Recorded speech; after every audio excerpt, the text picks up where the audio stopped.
Програмата продолжува од оние воени жаришта, се селиме во историјата и тоа длабоко во историјата, допираме до периодот на антиката, а на тој пат во минатото ќе не однесе нашиот следен гост за денеска, тоа е Игор Радев. Добро утро. Ви благодарам на утринското добре дојде.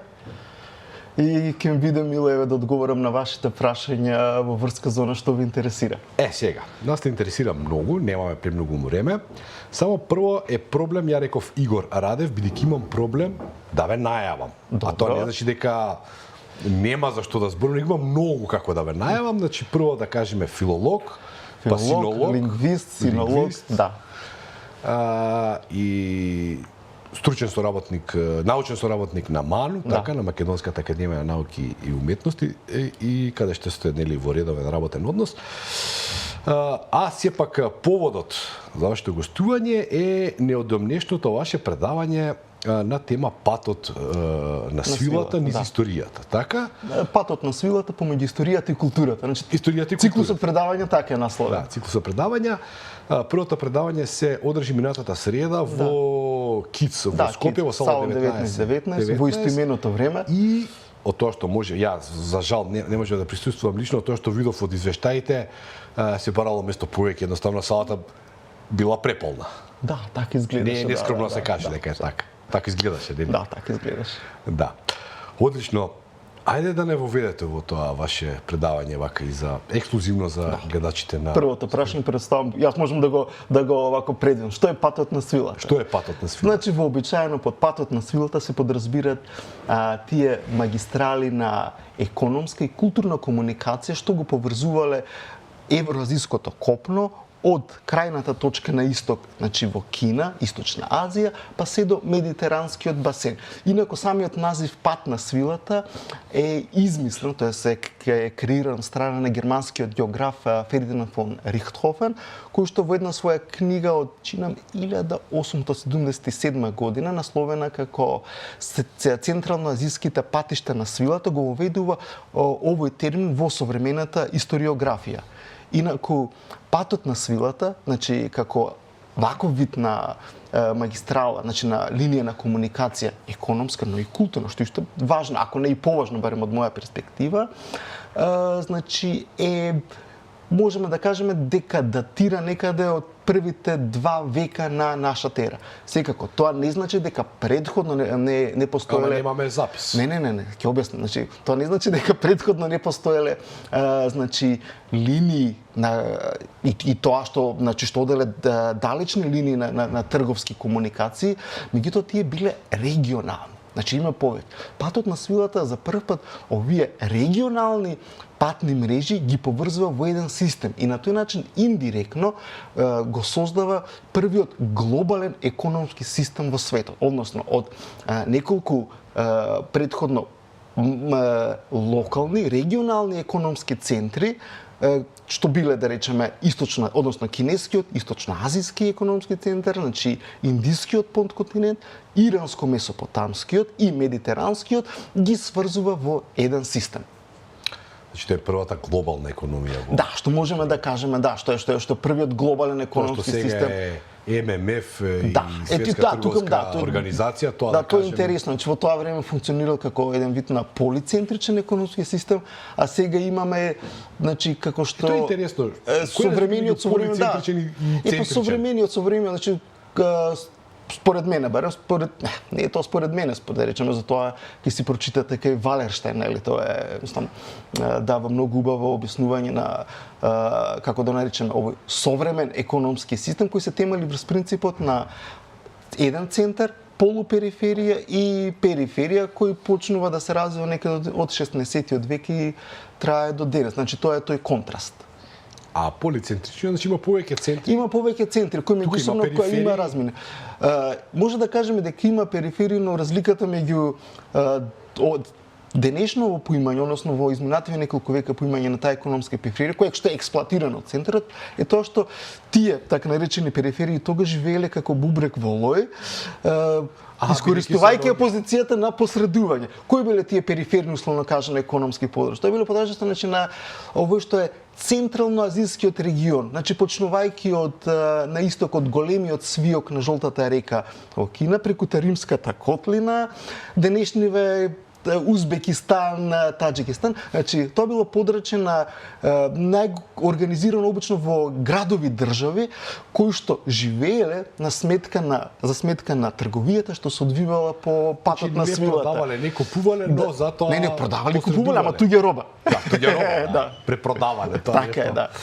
Ке нас такво е кванташки пазар, да кажем. Така, да. Добро. Сега има тука една интересна за мене, премногу интересен детал, нели за еден така наречен македонец, ние си го крстиме македонец, нели? Во интерес на гледаноста и ова кој е првиот човек кој западен човек медитеранскиот басен можеме да кажеме, да.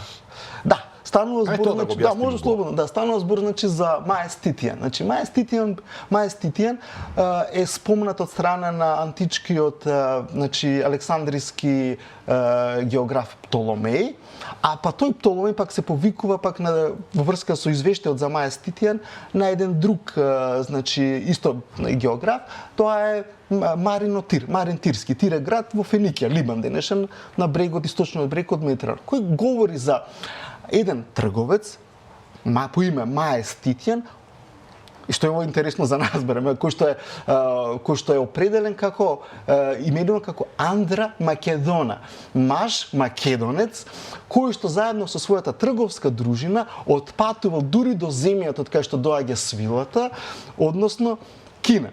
Сега, ова македонеца, кога биде кажал, ние обично си мислиме за оваа наша Македонија на Балкан. Сега морам да разочарам, не, најверојатно не станува, мислам за тој не потекнувал од Балканската Македонија, туку поимот македонец веројатно било политичко определување. Сега ќе се прашате во која смисла политичко определување.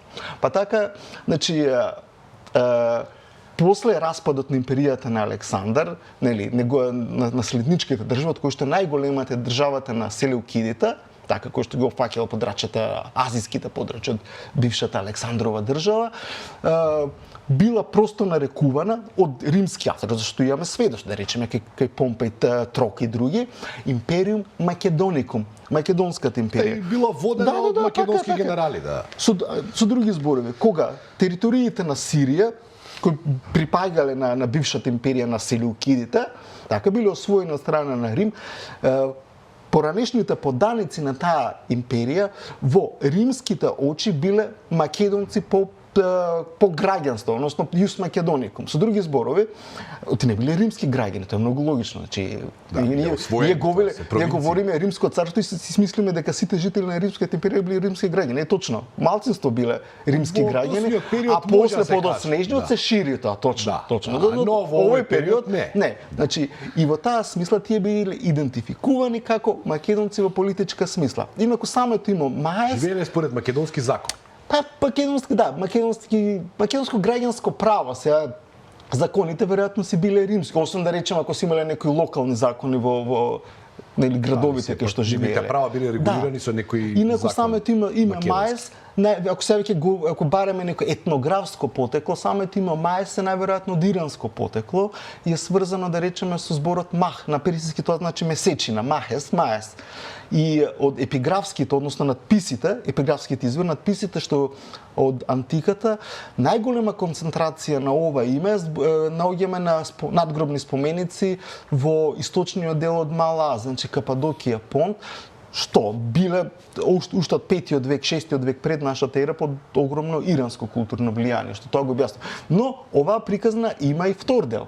Да, Птоломеј пишува дека овој маж македонец е прв што има заминато во земјата кој што доаѓа свилата, односно Кина.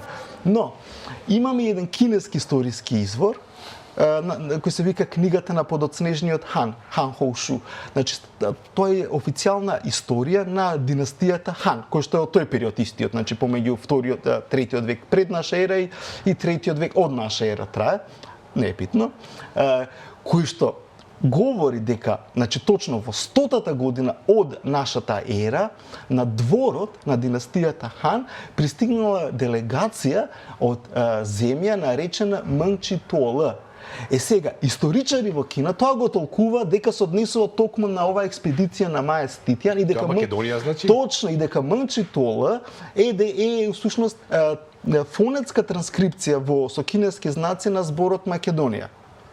Што е сосема можно, особено ако земем предвид сега да не навлегам во филолошки детали, ама ќе навлезам, сега морам. Хајде. Дека да речеме во кинеската фонетика има чиста алтернација, значи замена на гласовите Л и Н. Значи Мнгчитола може да биде кажеме на ще гледаш дека вие перфектно го говорите неки мандаринскиот јазик, нели? Перфектно совршено, значи совршенството во овој свет не постои. Добро. Одлично го користите. Да.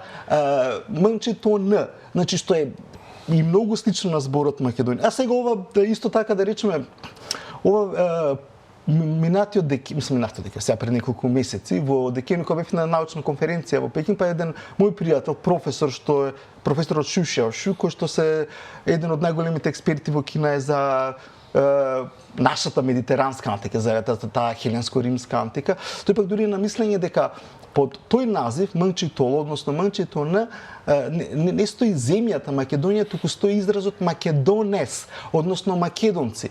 Односно кога овие трговци дошле и ги прашале нели домаќините кои сте, овие може одговориле македонци. Просто писарот запишал Мнгчитола, не знаејќи ни што значи тоа. Да резимираме, нели, бидејќи вие сте експерти, јас сум новинар, а ние новинарите сме... И новинарите се експерти во својата сфера. Па, значи, никакви експерти, бидејќи немаат сфера. Јас често се шегувам, ние сме новинари, бидејќи за ништо друго не бива, па сме станале новинари.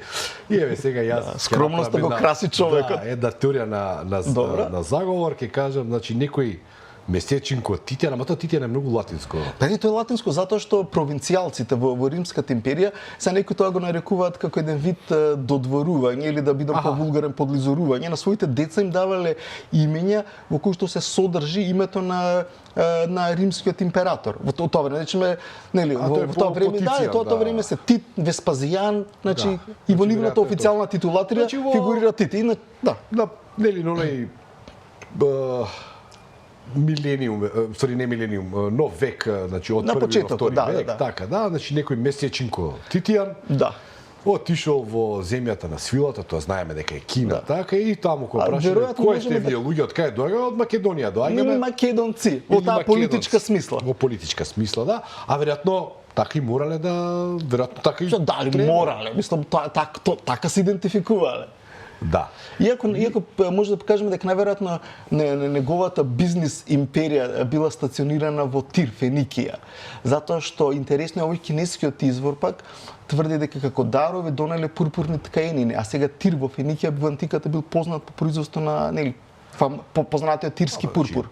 Најверојатно, не можеме да... Човекот бил добро организиран. Добро организиран, да. Имал веројатно и доста пари и... Сигурно. Кога требал бил македонец, кога требал бил Тицијан, или така натака. Имаме и сега такви политички македонци и не македонци. Сега да ги оставиме македонците полека, да се префрлиме, значи, бидејќи немаме многу време, па мора малку да прошетаме низ вековите и сега тој патот на свилата, нели, освен свилата, што све од се е донесено. Буквално, во ред, тоа вика ние сме добили од Кина, буквално се. Само момент, значи се тргувало со стоки. Сега од аспект на медитеранскиот басен, на тој западен крак на крајот на свилата, најважната стока секако била свилата. Меѓутоа и обратно, од Римската империја на исток се извезувало, бил многу ценет медитеранскиот црвен корал, стаклени производи. Значи западот нешто извезувало. Нешто извезувало, се разбира, се тргувало со денеска не е така. Но се тргувало секако, но се тргувало и со идеи, и со уметнички концепти. Така и во моето прво предавање ја начнав темата на можеби ќе им биде интересна на гледачите, на така наречениот хеленистички будизам, кој што е плод на патот на свилата. Имено, малкумина, малкумина знаат дека хеленистичките држави во Централна Азија, и во понатаму заземаат и дел од северозападниот агол на индискиот подконтинент, дека нивните владетели, нивната елита го прима будизмот како религија. И дека всушност во овие хеленистичко-будистички држави всушност се развива за прв пат будистичката пластична уметност. Ние денеска, кога одат луѓето како туристи во Азија, го поврзуваат таа некоја визуелна представа што имаат за будизмот, се статуи на Буде, се. Меѓутоа, изворно, првите 4-5 века на будизмот, ликот на Буда не се представува.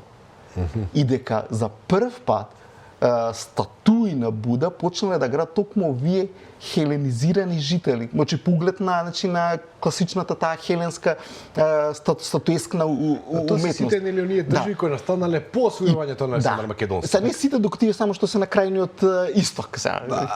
Не сите, да. Да, не сите. И таа хеленизирана, пластична уметност, статуи будистичка, се шири, точно, се шири после во Кина, Јапонија и така натаму. Значи, нивната таа будистичката уметност визуелно, поточно таа тродимензионална уметност, всушност е плод на меѓукултурната комуникација на патот на свилата. Значи, тоа е многу интересно. Понатаму на патот на свилата се шират технологии. Например, хартијата е измислена во Кина. Некаде токму во спомнатава династија Хан, некаде први-втори век, токму овој период што го говориме, а во 7-миот век е преземена од страна на арапите, кои што ја шират и понатаму. Да. Освен хартијата, барутот? Барутот исто така, но тој веќе подоцна. Да, исто така, но тој веќе подоцна. Значи тоа е веќе барутот некаде измислен 6-7 век, компасот првпат го спомнува. Подоцна доаѓа во Европа. Да, подоцна, затоа што значи не може еден изум како во денешно време, ако настанал во едно место, веднаш следната година... Немали интернет, да. Немали интернет, да. Тоа се ширило постепено. Дали, сега, оние, како беа, оние проектили, ракети си... Ракети, да. Тоа се некаде датираат, измислени се некаде во периодот на династијата Сунг во Кина, тоа е 11-тиот век.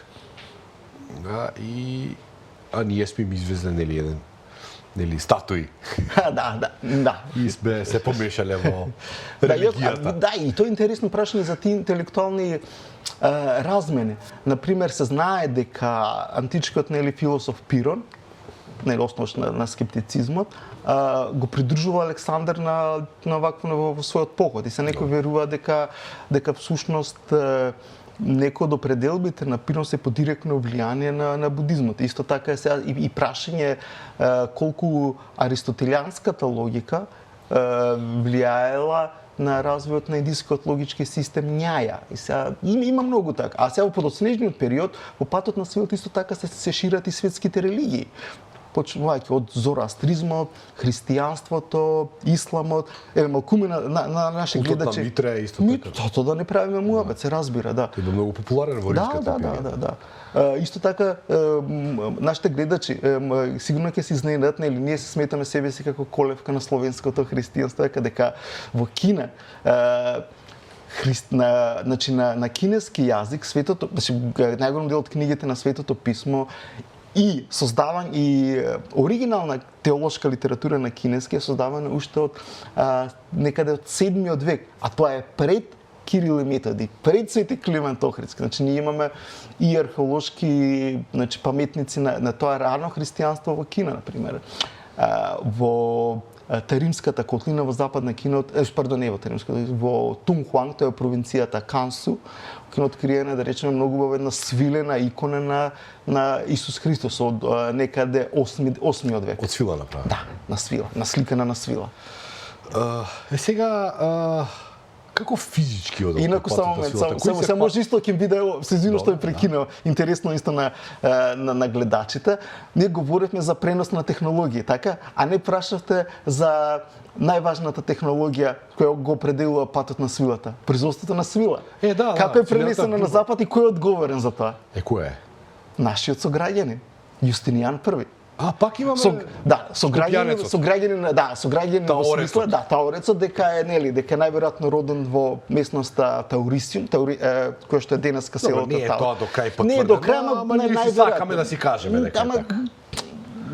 Како да кажем, доказите насочуваат во таа насока. Најверојатно, да. Ние сакам да веруваме во тоа. Да. Прокопи Кесаревски, историчарот, кој патонично го мразел Јустинијан, не е битно, забележува како Јустинијан му дошли први двајца монаси кај Јустинијан кои велат ние ја знаеме тајната на свилата, како се произведува сила. И вика ако не финансирате нашата експедиција, ние ќе ја донесем истата технологија кај вас. И Јустинијан ги помага, ги праќа и кој што ја ги прошверцувале, условно кажано, вистински шверцува. Значи свилените, значи коконите, значи на свилените бубачки во своите стапови заедно со ливчиња од црници и семе од црница, од дрвото црница на кое што живеат свилените буби, да. И благодарение на тоа во Византија, почнувајќи значи од 6-тиот век, 7-тиот век се создави исто и завидна индустрија на свила, каде што центрите биле во близината на Тебе, односно Тиван или со новогрчки изговор во средна Грција. Тоа е после Олимп, така? Не, тоа е, како да кажем, значи од Атина малку на запад. Да. А после тоа, значи во 11-тиот век пак тие се пренесени на Сицилија. И оттаму се шири серикултурата, односно техниката за производство на свила и во Западна Европа. Првиот македонец, политички македонец ја посетил Кина, а вториот потекло македонец, нели? Финансирал шверц на свилени буби. Добро, значи ете. Да. Имаме ние, нели, дело. Што да се пофалиме? Што да се пофалиме или да премолчиме во некои ситуации.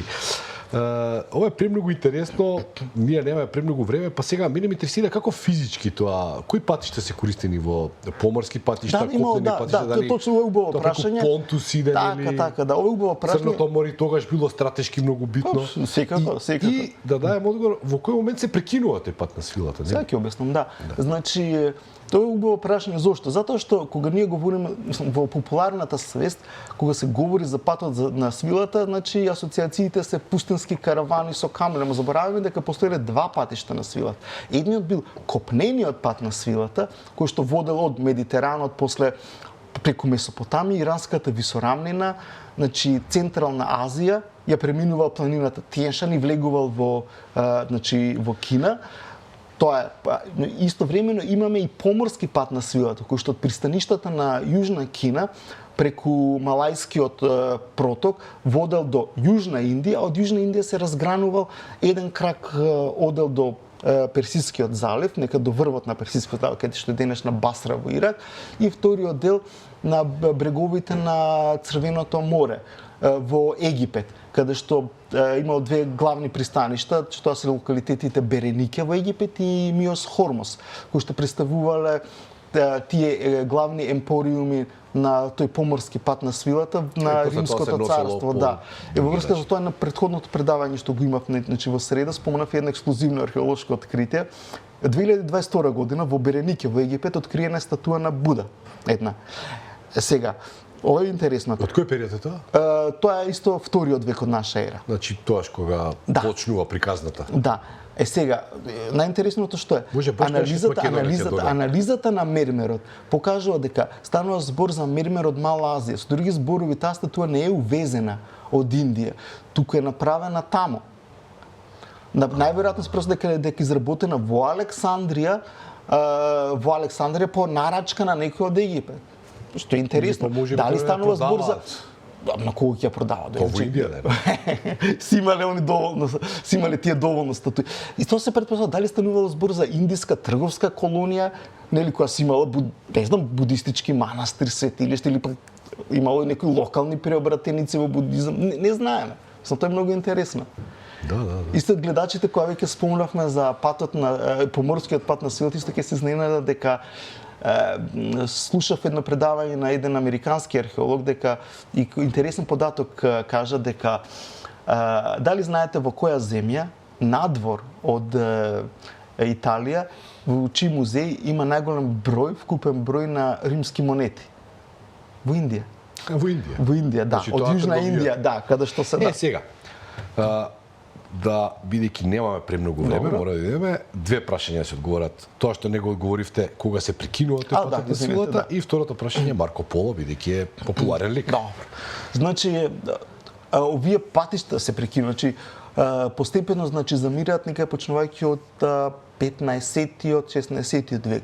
Значи, кога почнува таа, како да не речем, атлантска, односно колонијална ера, кога наместо патиштата на свилата, копнените и овие по Индискиот океан, овие што се европските колонијални држави се втурнуваат во Индискиот океан, први Португалија, после следени од Холандија, Англија, Франција и така натаму, и всушност ја пореметуваат оваа трговска мрежа и ја заменуваат со сопствената, како да не речеме, моноцентрична. Моноцентрична, добро. И Марко Поло?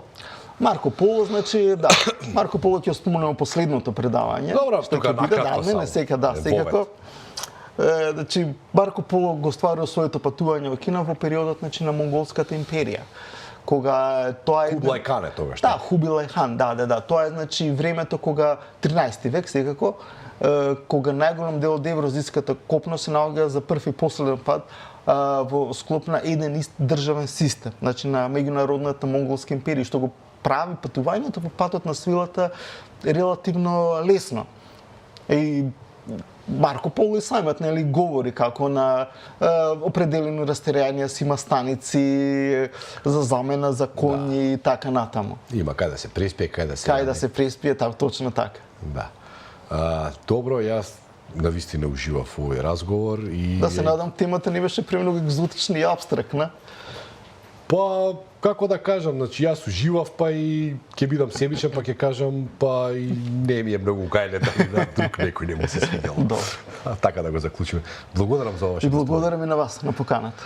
Почуваме гледачи, доколку уживавте во овие половина час разговор, претпоставам дека многу повеќе ќе уживате, доколку идната среда, односно сега, престојнава среда, во Кица во Скопје, во салонот 1919, од 19 часот таму да бидете и да го слушате ова предавање во живо, се разбира со многу повеќе детали на нашиот денешен гостин Игор Радев, а ви останете и натаму со нашата програма, следуваат следните гости.